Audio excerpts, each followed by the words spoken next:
Hello and welcome into BTN's Take 10 podcast. This is Alex Roux of BTN, and this week's guest is former Purdue basketball guard Ryan Cline. Let's get into it. Take a look, listen, and enjoy. Look at here. With the catch, the finish! Oh, my goodness! What a catch! Oh, Energy, my goodness. enthusiasm. It's picked off! Selfish! Brilliant! He's still going.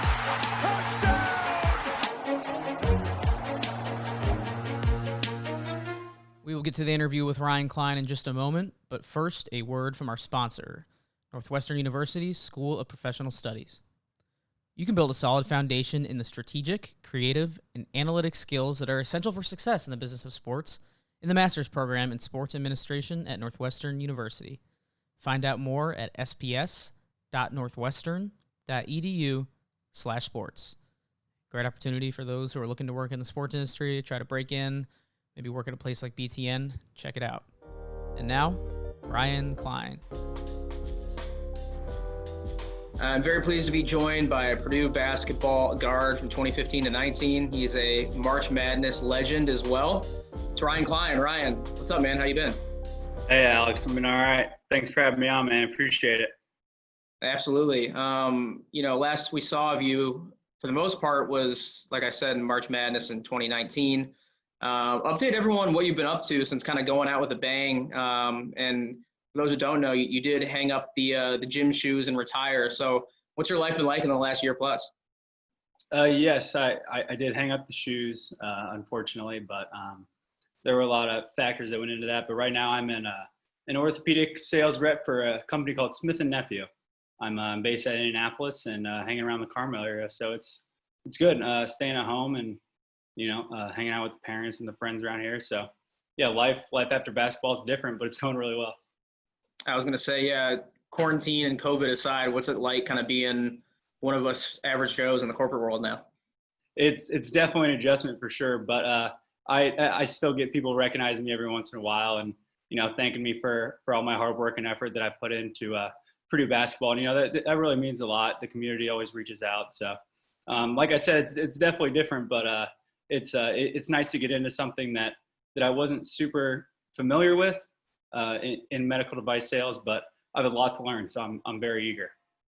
For sure. I'm sure, like you said, you get plenty of recognition still kind of being from that area where you grew up. Yeah. And, obviously a basketball hungry state. For real though, do you miss the game now being quite a bit removed from it? And how difficult was that decision to let it go and as that commercial says, turn pro in something other than sports? Uh-huh. Yeah. I miss it like crazy, to be honest. It was so much fun. It was such an awesome ride.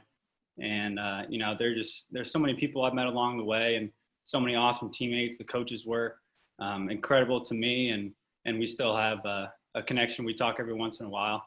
But, like you said, it's different.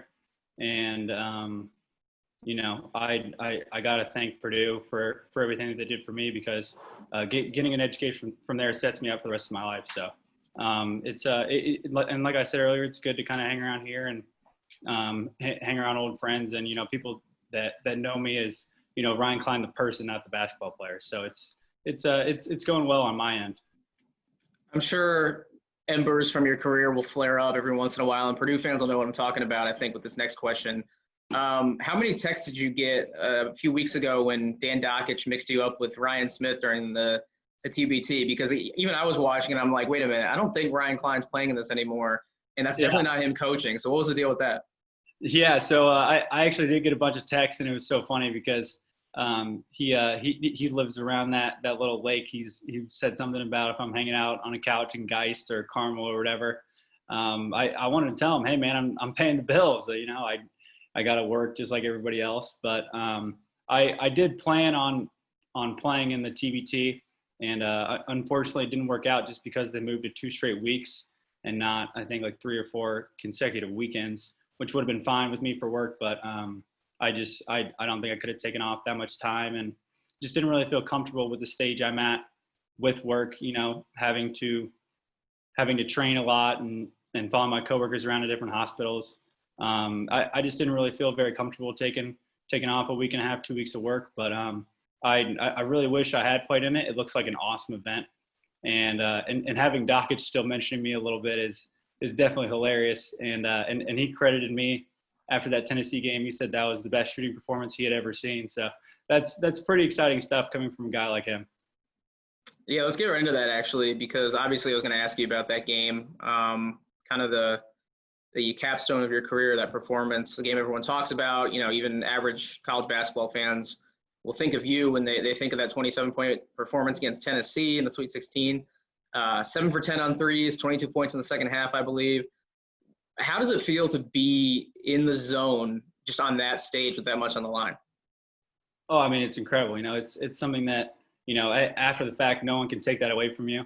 Like you said, I was getting, I mean, from the Dockich thing, I was getting a bunch of texts, but I mean, I've never had my phone blow up like crazy before that game. And, it's just so exciting. Like you said, you're in the zone and people are asking me after, what are you thinking about during something like that? And I just tell them that I'm not, it's all the hours that I put in, all the hours that everyone around me helped me put in.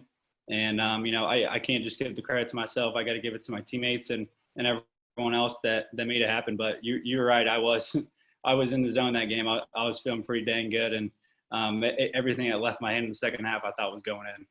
I was going to say, I think it was one of the last threes he buried. I'm sure you know which one I'm talking about. But when you hit kind of the smooth step back crossover, into just buckets, I kind of knew, all right, this guy's like on another planet right now. It's an unconscious thing.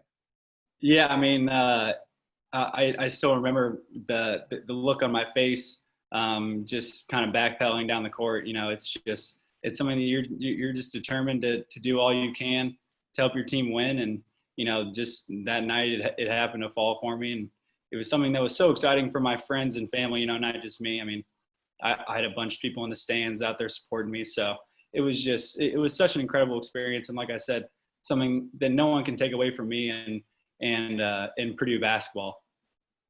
You kind of touched on it for a moment there, and it leads perfectly into my follow-up question. But like you said, your phone's blowing up after that game. Who was maybe the biggest or like most unexpected name to hit you up and reach out to you? I know I had Kyle Kuzma tweeting at me, Mark Ingram, Donovan Mitchell, and I actually met during this 3-point and slam dunk contest that they had at Carmel High School, which was an incredible coincidence. We started following each other through social media on that, and we've always kept up with each other. So, I mean, he's a good guy. I'm happy for his success in the NBA. He's doing incredible things out in Utah. But just guys like that, a bunch of professional athletes, and it was way cooler also just to hear from people that I haven't heard from in a while. Just like I even had a couple old high school teachers that had my Twitter or whatever DMing me and saying like that was so awesome that they were watching. And it's all the little people that I met along the way. I shouldn't say little people, but all the other people that I met along the way. They even got a thrill from watching my success, which really means a lot. So what was it like to go from, that high in the same weekend to a Valley against Virginia, where you guys for a while looked like it was in the bag? For me, I thought it was a wrap when Edwards hit the bank three to go up 2, and then Kyle Guy definitely when he stepped on the line, I was like, Purdue's got this. So just what was it like for that swing of emotions to happen the same weekend, especially when for you it was your last ride? Yeah, I mean, it's something that you're always thinking, there's so many what ifs to the game. And, it doesn't just come down to what happened in the last, 2 minutes or in overtime. It's what happened in the previous, 38 minutes. I mean, it's something that there were a lot of mistakes made, a lot of things that could have gone their way that went our way, and vice versa. And, it was really tough, obviously. Especially having, a bunch of people all in your face after and asking you questions. And, it's just tough going from that high of a high to that low of a low after a game like that on a national stage competing to be in a Final Four. But, I mean, like I said, that Tennessee game was awesome. We would have loved to have had that Virginia game, but We put Purdue on the map, and we got into an Elite Eight game for the first time since 2000. So I don't have any regrets. I'm happy that I shouldn't say I'm happy, but it's pretty cool that we lost to the team that ended up winning the whole thing. But like I said, the ball could have bounced, our way a couple other times, and the game could have had a different outcome, and the national championship could have had a different outcome. But you can't dwell on the what ifs. You just gotta realize all the memories that you made all the memories I made during my time there, and you just gotta kind of take them and run. Yeah, I was gonna say, it wasn't just you guys that Virginia pulled a miracle against. I mean, they had that corner three in the Final Four that the game looked like it was over. And then in the national championship, they were down, I think, almost double digits and still pulled it out in OT. Just now that you have this distance between the end of that season to today, a year plus, do you reflect with a different perspective at all? Because just looking back on that run, it was incredible from you guys winning the Big Ten title to Carson Edwards basically, making a name for himself with his incredible run, like putting himself up with Steph Curry and you obviously. Just what's the perspective like now that you've had some time to dwell on it? I mean, it's more or less the same perspective for me. It's just like I keep saying, the ball could have bounced, a number of different ways in that game. But it's just all the things that team specifically that year had to conquer so many different obstacles. We started off 6-5, super average, middle of the pack in the Big Ten. And then we go into Wisconsin and finally get a big road win. We had a couple in the bag. There was one at Florida State where we should have won. I got fouled. It was a crazy jump ball call. But we really hadn't had that one big road win.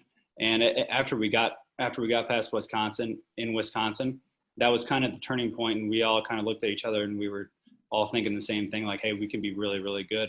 And look at us. We ended up winning the Big Ten title that year, and everyone had us middle to bottom of the pack. So yeah, it's funny how things work out. Obviously, we would have liked to have had a different outcome in the tournament. But I'm happy that we got past Old Dominion in the first round. We smoked Villanova in the second round. No one remembers that. Defending national champions. We go in and just we're making everything, and we're making them look like a totally different team than last year. So there's so many awesome things to take away from it that I don't even dwell on. That loss. I mean, it obviously hurts, and it would have been something that would have been even better than great. I don't know what that is, but I'm taking away a lot of awesome things from that season and those teammates that I got to share with.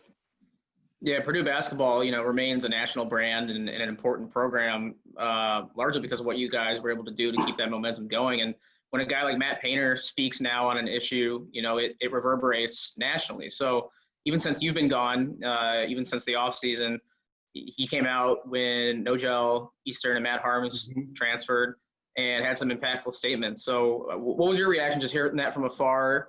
And, with Painter kind of keeping it 100 with everybody in the college basketball community, what did you think about his comments on guys leaving and the whole just transfer concept in general? No, I mean, I agree with everything you said. I actually listened to it on the Dockage Show. I listened to the Dockage Show. I like Dan Dockage. I think he's like Painter in the sense that he keeps it 100, as you were saying. And, it's just something that you would never expect a guy like Coach Painter to really come out and say things like that, because he's more of a conservative guy. He doesn't really care about the media. I shouldn't say really care, but, he's more worried about, winning than talking to the media before or after games or, whatever in between practices. So it was a little shocking for him to come out and say that, but I thought every single point that he made was valid, more than valid. He touched on the points that, if you want to make it to the NBA, why don't you make the Big Ten, the all Big Ten team first? You're not gonna, I would say, like 2 to 5% of guys that transfer end up doing better than they were at their previous school. that's just an estimate. I don't know for sure. But, he had so many insightful points and things that he preached to us every single day. And he's a guy that I will never have a bad thing to say about, because he cared about us more than just guys that played for him. He wants guys to be successful after college. And, he still keeps in touch with me and, texts me every once in a while and just asks how I'm doing. So that's just the type of guy he is. And him going out and saying something like that really has to kind of let everyone else in the community, in the basketball community, know that there's a problem that's going on in the NCAA, and it needs to be fixed, because he's like I said, he's not a guy that just goes out and expresses his opinion. But when he does, you should probably listen. Yeah, and if there's one thing about Matt Painter that you can't question, it's his loyalty and integrity, and he's shown it, like you said, throughout the years, proven it. No question. Just out of curiosity, I want to know, throughout your career, what was the more satisfying conference championship? As a sophomore, I believe it was, you guys clinched against IU, which is just, I can't imagine it gets much sweeter than that. But then, like you talked about it earlier, you guys grinded through some rough patches your senior year and emerged on the other side as conference champs. You also played a bigger role in that team. So which was more satisfying and why? Well, it's funny you say, I played a little bit bigger role in that team. So, personally and maybe a little selfishly, that was probably my favorite, just because, like I said, people really didn't pay much attention to Purdue that year. And, they ended up paying attention towards the end of the season. So that was probably, my favorite, because, we ended up doing a lot better than people had expected us to do. But on the other side, I don't know when the next time will be available for Purdue to be able to beat IU at home for a Big Ten championship. It doesn't get any better than that. I mean, the rivalry is the best in the country, in my opinion. You got Duke and North Carolina up there, teams like that, but there's nothing like a Purdue-Indiana rivalry. And those Indiana high school basketball teams, and it's so real growing up here in Indiana playing basketball and just listening to all the IU Purdue rivalry stories growing up. I mean, there's not going to be another time, or for a while at least, that Purdue's going to have that opportunity, and that was incredibly special. Definitely. Well, Ryan, you've been generous with your time. Before we wrap up, I do want to do a little thought exercise with you. We tend to do something like this with a lot of the guests to mix it up, have a little fun. So I look back at the shooting guards from your era on Purdue, and I'm going to have you assign them categories, like which of the guys has the best shot, handles, defense, that kind of stuff. So the guys that I was able to list was yourself, Dakota Mathias, Sasha Stefanovic, and Spike Albrecht, who's been on the show several times, a friend of mine.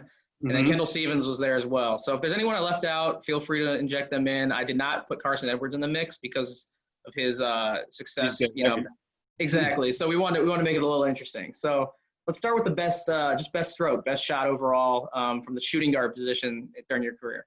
I definitely didn't have the best looking shot, but man, did my balls go in sometimes. I mean, there'd be times where I'm in the zone. I remember there were times where, Dakota was too. I remember we played Maryland at home. I mean, that first half from Dakota was something out of a movie. I mean, he was just feeling it. Dickie B was on the call. I'll never forget it. He works super hard. He's playing for Dallas's G League team. He's going to get an NBA contract soon. He's just been working his butt off. I would say defensively, Dakota was the best. That was definitely not my strong suit. I can barely guard the screen door behind me. It's something that you really don't think about, especially because you guys are just competing for spots. If I had to list it, I would say I was the best shooter. I know Dakota and Kendall will probably roast me for that if they end up hearing this. Dakota was an incredible defender. I mean, I was made so much better by going up against him every day in practice, and that really set me up for my senior year. And I'd say between us 4 or 5, Spike probably had the best handles for a guy that doesn't move very quick. He doesn't move very quick, but he could really handle the ball, and his decision making was was, fantastic. I would also put my decision-making kind of up there with him. I thought I was pretty good. I think I have one of the best assist-to-turnover ratios in Purdue history. But yeah, I mean, Dakota, I was a better shooter than you. Dakota's also been on a couple of times, so maybe he does listen. We'll see. Yeah, maybe he does. How about speed? Overall speed or quickness? Oh well, Kendall definitely takes the cake there. Me, Spike, and Dakota were not known for our speed or agility. Ask Josh Bonnetal, who was our strength and conditioning guy for a couple of years until Gav took over. But yeah, I mean that's definitely not the reason why I was recruited to go to Purdue, was because of my speed. That's for sure. Last category, it's the old cliche, the coach on the floor. Who would that be out of that group? That's a good one.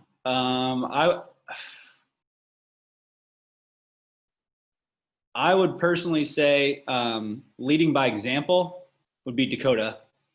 I would say verbally, I would pick myself. I feel like I'm pretty good at talking to the guys and, kind of realizing how they handle criticism. Do they need to be yelled at? Do they need to, be pulled off to the side and just talk to for a second? But I would personally put myself as kind of the coach on the floor, if you will, during my time playing there, especially my senior year. I didn't really have a lot of say my junior year because we had a lot of good players, and we had Isaac and Vince and PJ and Dakota. Their class was incredible. But I would say my last year, I'd have to give myself that one. It's a bad omen for Spike, man. He's trying to get in the coaching game. He's at Louisville now, and he can't even get the coach on the floor in his own group. Well, he was a little newer to the program. He was only there for 1 year. But he came in and fit right in. I mean, he was working hard. He was recovering from his hip surgeries. I mean, obviously that's a tough look for, a guy that's 22, 23 years old, still trying to play. We had to be careful to monitor Spike and how his old man body was moving at the time. I'm just giving him a hard time, and I'm sure it'll work out well for him. There's another guy in our category. I forgot about him almost because I guess I didn't conflate your guys' two eras. But is Vince Edwards? He'd be a shooting guard, right? And during his days, yeah, he was probably. He played a little bit of four actually. He was more. Yeah, he was four. He was versatile. Yeah, he was. He was decisively quick. He looked like he was moving in slow motion, but boy, could you get to the basket. For sure. Before I let you go, Ryan, the last question. I try to wrap up every show with something light, and in this case, I got to ask you about your favorite food spots in West La. Obviously one that jumps out to me just as a visitor there is Triple X and like the Dwayne Purvis. I don't know if you're a fan of that. Mm-hmm. Bruno Doe is another great spot, but I need to hear what your favorite restaurants and food spots are at Purdue. Man, I'm not like a super. I'm more of a generic kind of guy. They just got a Brew Burger down there, and they have one in Carmel, and I think Brew Burger is just the best. I've actually never been able to go to the one in West Lafayette, but I'd put that up there. I'd say Nine Irish Brothers is a really good spot down there, and we would always go to another Broken Egg Cafe for breakfast. That was our breakfast spot. My senior year, Tommy Luce and I would always go. We'd hang out with the lady that was sitting at the bar, and she basically knew our orders by heart. We were there all the time. So if you're ever there and you need some really good breakfast, you better go to another Broken Egg. It's a great spot. I'm sure I'll find my way back to West Lafayette at some point, once we can get out of the house a little bit. Definitely check it out. Ryan, appreciate your time, man. It's been awesome. I had fun reflecting on some not only Purdue highlights, but Big Ten Conference legendary moments with you. Hope you take care, and good luck in your career outside of sports, man. Thanks, Alex. I appreciate that. I had a great time talking, man. Hopefully do it again. Absolutely. All right. Thanks once again to Ryan for joining the show. Really appreciate him jumping on. Always interesting to hear from somebody who has stepped away from the game, especially when they could have kept going. He probably could have played overseas, got a shot, somewhere in the ranks of professional basketball, but decided to step away. and it was just interesting to hear what he's been up to and how he's reflected on what was such a memorable end to his career in 4 years, really, on some memorable teams at Purdue. Thanks again to him. One more note before we sign off. I do want to acknowledge the passing of Illinois' Lou Henson. If you're listening to this when the episode comes out on Thursday, July 30th, this episode is being recorded on the 29th, so the day that Henson's passing was announced in the media. Passed away over the weekend, I believe on July 25th. But if you followed this show from the beginning, Lou was an early guest on the show. He took the time to sit down with me when I think we had fewer than 10 episodes on the books on Take 10 podcast, and just sat down for about an hour. And even though he was pretty old and frail at that point, he still was happy to be there and was more than happy to give me the time of day, which is not something you can obviously say for every Hall of Fame basketball coach at that level, to sit down with a then 23-year-old and grant them an interview. So not only was Lou a legend in college basketball, and especially for the University of Illinois, but it was cool to have that interaction with him in the later stages of his life. So obviously, condolences to his family, friends, Illinois basketball fans, but just wanted to definitely acknowledge a friend of the program and a friend of college basketball fans everywhere in Lou Henson. So thanks again, Lou. All right, before we wrap up, I just want to let people know we'll have a couple more episodes dropping before the end of the summer.